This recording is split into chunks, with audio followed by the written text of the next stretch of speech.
एक समय नैमिषारण्य तीर्थ में शौनकादि 88,000 ऋषियों ने श्री सूत जी से पूछा, हे प्रभु, इस कलयुग में वेद विद्या रहित मनुष्यों को प्रभु भक्ति किस प्रकार मिलेगी तथा उनका उद्धार कैसे होगा।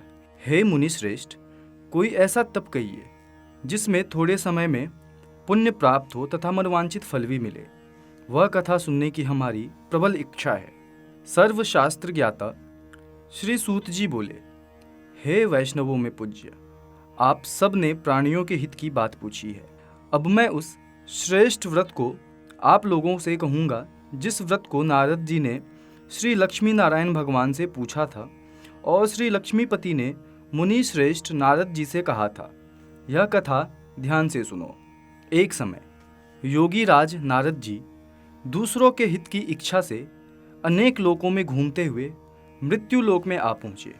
यहाँ बहुत योनियों में जन्मे हुए मनुष्यों को अपने कर्मों के द्वारा अनेक दुखों से पीड़ित देखकर किस यत्न को करने से निश्चय ही इनके दुखों का अंत हो सकेगा, ऐसा मन में सोचकर इंद्रलोक को गए। वहाँ श्वेत वर्ण और 4 भुजाओं वाले देवों के ईश नारायण को, जिनके हाथों में शंख, चक्र, गदा और पद्म थे तथा वरमाला पहने हुए थे, देखकर स्तुति करने लगे। हे भगवान, आप अत्यंत शक्ति से संपन्न हैं। मन तथा वाणी भी आपको नहीं पा सकती। आपका आदि मध्य अंत नहीं है। निर्गुण स्वरूप सृष्टि के कारण भक्तों के दुखों को नष्ट करने वाले हो। आपको मेरा नमस्कार है। हे मुनि श्रेष्ठ, आपके मन में क्या है? आपका किस काम के लिए आगमन हुआ है? निसंकोच कहो। तब नारद मुनि बोले, मृत्यु लोक में सब मनुष्य जो अनेक योनियों में पैदा हुए हैं, अपने अपने कर्मों के द्वारा अनेक दुखों से दुखी हो रहे हैं। हे नाथ, मुझ पर दया रखते हो तो बताइए कि उन मनुष्यों के सब दुख थोड़े ही प्रयत्न से कैसे दूर हो सकते हैं। श्री भगवान जी बोले, हे नारद, मनुष्यों की भलाई के लिए तुमने बहुत अच्छी बात पूछी है।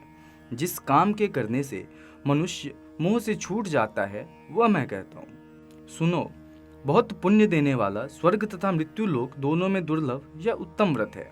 आज मैं प्रेमवश होकर तुमसे कहता हूँ, श्री सत्यनारायण भगवान का यह व्रत अच्छी तरह विधान पूर्वक संपन्न करके मनुष्य तुरंत ही यहाँ सुख भोग कर मरने पर मोक्ष को प्राप्त होता है। श्री भगवान का यह वचन सुनकर नारद मुनि बोले कि उस व्रत का फल क्या है, क्या विधान है, किसने यह व्रत किया और किस दिन यह व्रत करना चाहिए।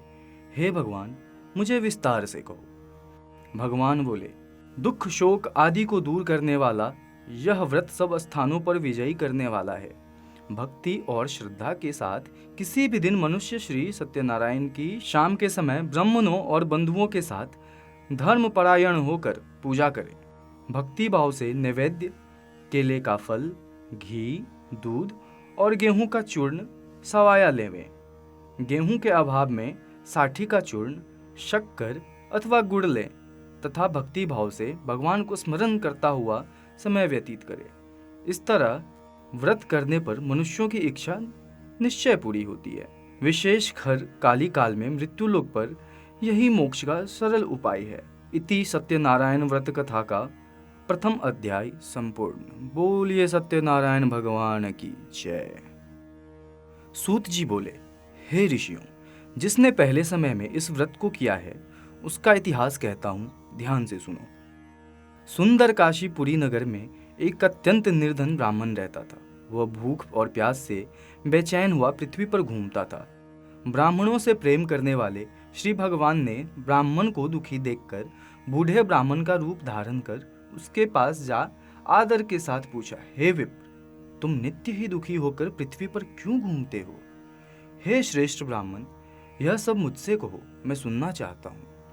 ब्राह्मण बोला, मैं निर्धन ब्राह्मण हूँ, भिक्षा के लिए पृथ्वी पर फिरता हूँ। हे भगवान, यदि आप इससे छुटकारे का उपाय जानते हो तो कृपा कर कहो। वृद्ध ब्राह्मण बोला कि श्री सत्यनारायण भगवान मनवांछित फल देने वाले हैं, इसीलिए हे ब्राह्मण, तो उनका पूजन कर, जिसके करने से मनुष्य सब दुखों से मुक्त होता है। ब्राह्मण को व्रत का सारा विधान बताकर बूढ़े ब्राह्मण का रूप धारण करने वाले श्री सत्यनारायण भगवान अंतर ध्यान हो गए। जिस व्रत को वृद्ध ब्राह्मण ने बतलाया है मैं उसको करूँगा। यह निश्चय करने पर उस वृद्ध ब्राह्मण को रात में नींद नहीं आई। वह सवेरे उठकर श्री सत्यनारायण भगवान के व्रत का निश्चय कर भिक्षा के लिए चल दिया। उस दिन उसको भिक्षा में बहुत धन मिला, जिससे बंधु बांधवों के साथ उसने श्री सत्यनारायण भगवान का व्रत किया। इसके करने से विप्र सब दुखों से छूटकर अनेक प्रकार की संपत्तियों से युक्त हुआ। उस समय से वह विप्र हर मास व्रत करने लगा। इस तरह से सत्यनारायण भगवान के व्रत को जो मनुष्य करेगा वह सभी प्रकार के पापों से छूटकर मोक्ष को प्राप्त होगा। जो मनुष्य इस व्रत को करेगा वह भी सभी दुखों से मुक्त हो जाएगा। सूत जी बोले कि इस तरह से नारद जी से नारायण जी का कहा हुआ सत्यनारायण व्रत को मैंने तुमसे कहा। हे विप्रो, मैं अब और क्या कहूँ। ऋषि बोले, हे मुनिवर, संसार में उस विप्र से सुनकर और किस किस ने इस व्रत को किया, हम सब इस बात को सुनना चाहते हैं। इसके लिए हमारे मन में श्रद्धा का भाव है। सूत जी बोले, हे मुनियों, जिस जिसने इस व्रत को किया है वह सब सुनो। एक समय वही विप्र धन्य व ऐश्वर्य के अनुसार अपने बंधु बांधवों के साथ इस व्रत को करने को तैयार हुआ।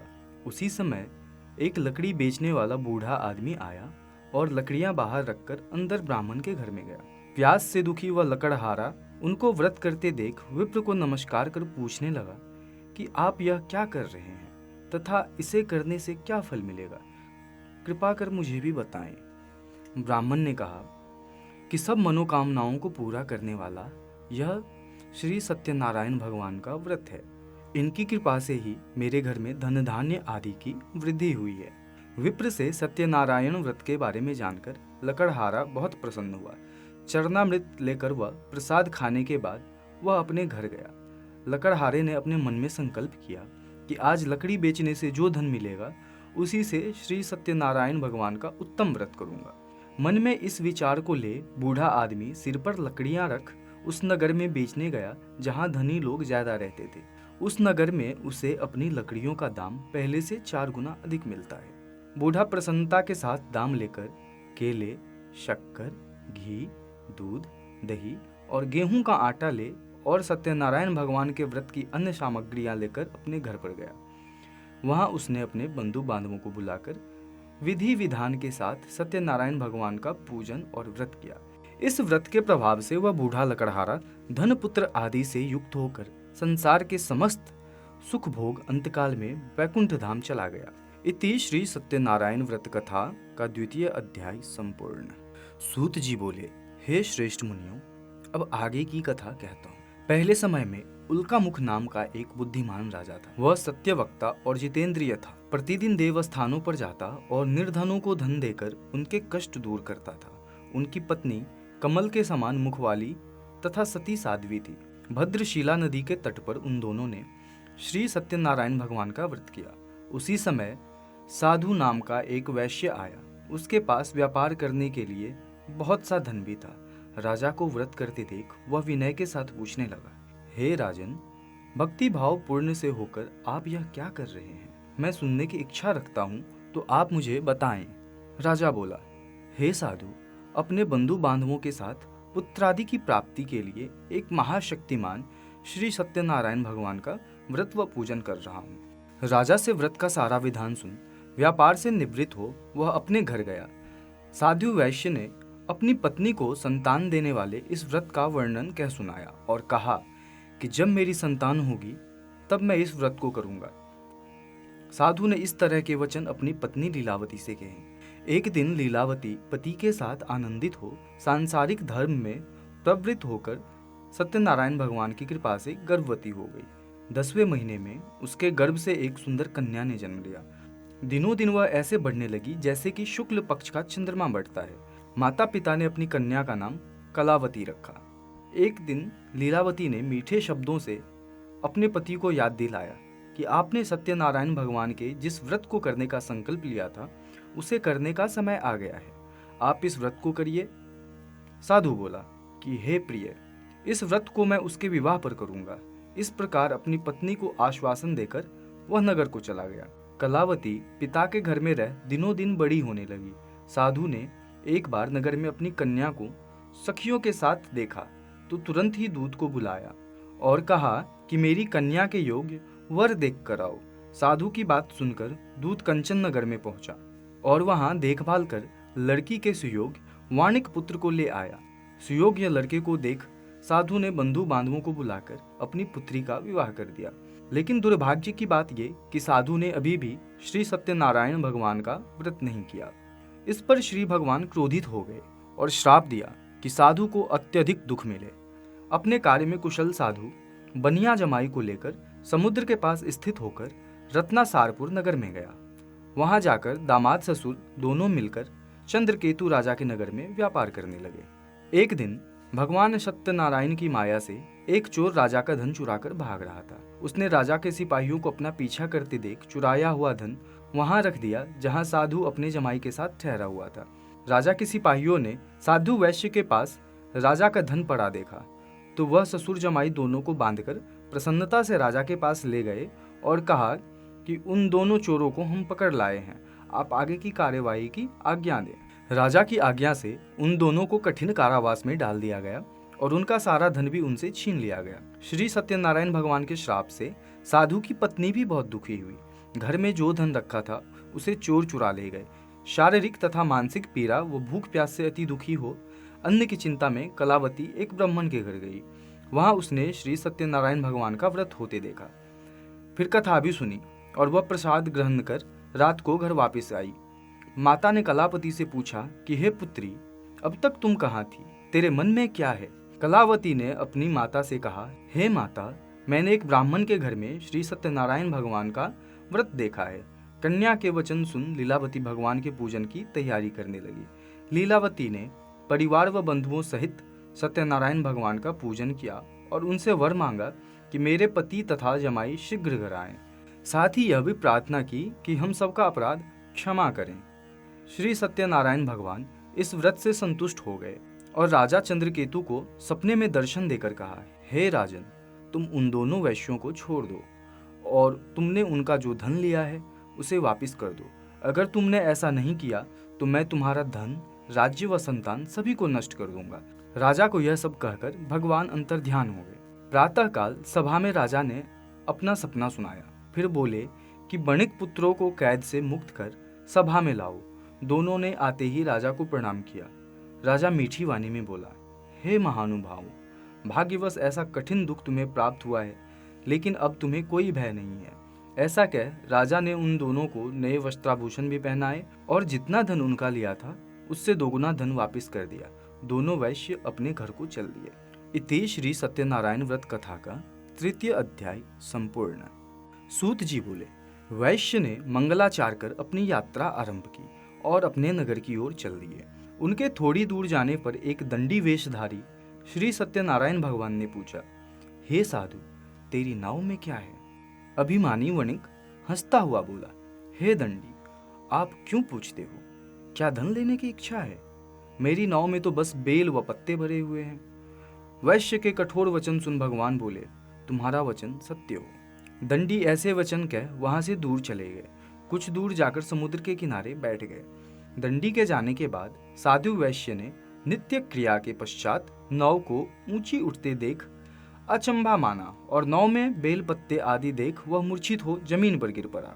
मूर्छा खुलने पर वह अत्यंत शोक में डूब गया। तब उसका दामाद मिला और बोला कि आप शोक न मनाएं, यह दंडी का शाप है, इसलिए हमें उनकी शरण में जाना चाहिए, तभी हमारी मनोकामना पूरी होगी।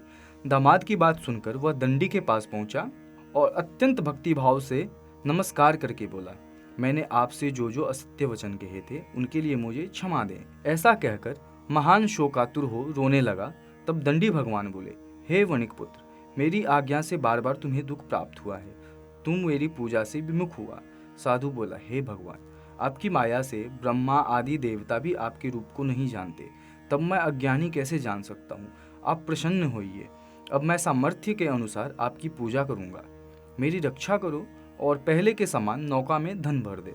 साधु वैश्य के भक्तिपूर्वक वचन सुनकर भगवान प्रसन्न हो गए और उसकी इच्छा के अनुसार वरदान देकर अंतर्ध्यान हो गए। ससुर जमाई जब नाव पर आए तो नाव धन से भरी हुई थी। फिर वही अपने अन्य साथियों के साथ सत्यनारायण भगवान का पूजन कर अपने नगर को चल दिए। जब नगर के नजदीक पहुंचे तो दूत को घर पर खबर करने के लिए भेज दिया। दूत साधु की पत्नी को प्रणाम कर कहता है कि मालिक अपने दामाद सहित नगर के निकट आ गए हैं। दूत की बात सुन साधु की पत्नी लीलावती ने बड़े हर्ष के साथ सत्यनारायण भगवान का पूजन कर अपनी पुत्री कलावती से कहा कि मैं अपने पति के दर्शन को जाती हूँ, तू कार्य पूर्ण कर शीघ्र आ जा। माता के ऐसे वचन सुन कलावती जल्दी में प्रसाद छोड़ अपने पति के पास चली गई। प्रसाद की अवज्ञा के कारण श्री सत्यनारायण भगवान रुष्ट हो गए और नाव सहित उसके पति को पानी में डुबो दिया। कलावती अपने पति को वहां पर ना पाकर रोती हुई जमीन पर गिर गई। नौका को डूबा हुआ देख व कन्या को रोता देख साधु दुखी होकर बोला कि हे प्रभु, मुझसे तथा मेरे परिवार से जो भूल हुई है उसे क्षमा करें। साधु के दीन वचन सुनकर श्री सत्यनारायण भगवान प्रसन्न हो गए और आकाशवाणी हुई, हे साधु, तेरी कन्या मेरे प्रसाद को छोड़कर आई है, इसलिए उसका पति अदृश्य हो गया है। यदि वह घर जाकर प्रसाद खाकर लौटती है तो इसे इसका पति अवश्य मिलेगा। ऐसी आकाशवाणी सुन कलावती घर पहुंचकर प्रसाद ग्रहण करती है और फिर आकर अपने पति के दर्शन करती है। उसके बाद साधु अपने बंधु बांधवों सहित श्री सत्यनारायण भगवान का विधि विधान से पूजन करता है तथा इस लोक में सुख भोग वह अंत में स्वर्ग को जाता है। इति श्री सत्यनारायण भगवान व्रत कथा का 4th अध्याय संपूर्ण। सूत जी बोले, हे ऋषियों, मैं और भी एक कथा सुनाता हूँ, उसे भी ध्यानपूर्वक सुनो। प्रजापालन में लीन तुंगध्वज नामक एक राजा था। उसने भी भगवान का प्रसाद त्याग कर बहुत ही दुख सहन किया। एक बार वन में जाकर वन्य पशुओं को मारकर वह बड़ के पेड़ के नीचे आ गया। वहां उसने ग्वालों को भक्ति भाव से अपने बंधु बांधवों सहित सत्यनारायण भगवान का पूजन करते देखा। अभिमानवश राजा ने उन्हें देखकर भी पूजा स्थान में नहीं गया और ना ही उसने भगवान को नमस्कार किया। ग्वालों ने राजा को प्रसाद दिया, लेकिन उसने वह प्रसाद नहीं खाया और प्रसाद को वहीं छोड़ वह अपने नगर को चला गया। जब वह नगर में पहुंचा तो वहां सब कुछ तहस नहस हुआ पाया, तो वह शीघ्र ही समझ गया कि यह सब भगवान ने ही किया है। वह दोबारा ग्वालों के पास पहुंचा और विधि पूर्वक पूजा करके प्रसाद खाया, तो श्री सत्यनारायण भगवान की कृपा से सब कुछ पहले जैसा हो गया। दीर्घ काल तक सुख भोगने के बाद मरणोपरांत उसे स्वर्गलोक की प्राप्ति हुई। जो मनुष्य परम दुर्लभ इस व्रत को करेगा तो भगवान सत्यनारायण की अनुकंपा से उसे धन धान्य की प्राप्ति होगी। निर्धन धनी हो जाता है और भय मुक्त हो जीवन जीता है। संतानहीन मनुष्य को संतान सुख मिलता है और सारे मनोरथ पूर्ण होने पर मानव अंतकाल में वैकुंठ धाम को जाता है। सूत जी बोले, जिन्होंने पहले इस व्रत को किया है, अब उनके दूसरे जन्म की कथा कहता हूँ। वृद्ध शतानंद ब्राह्मण ने सुदामा का जन्म लेकर मोक्ष की प्राप्ति की। लकड़हारे ने अगले जन्म में निषाद बनकर मोक्ष प्राप्त किया। उल्कामुख नाम का राजा दशरथ होकर बैकुंठ को गए। साधु नाम के वैश्य ने मोर ध्वज बनकर अपने पुत्र को आरे से चीरकर मोक्ष पाया। महाराज तुंगध्वज ने स्वयंभू होकर भगवान में भक्ति युक्त हो कर्म कर मोक्ष पाया। इति श्री सत्यनारायण व्रत कथा का 5th अध्याय संपूर्ण। बोलिए प्रेम से श्री सत्यनारायण भगवान की जय।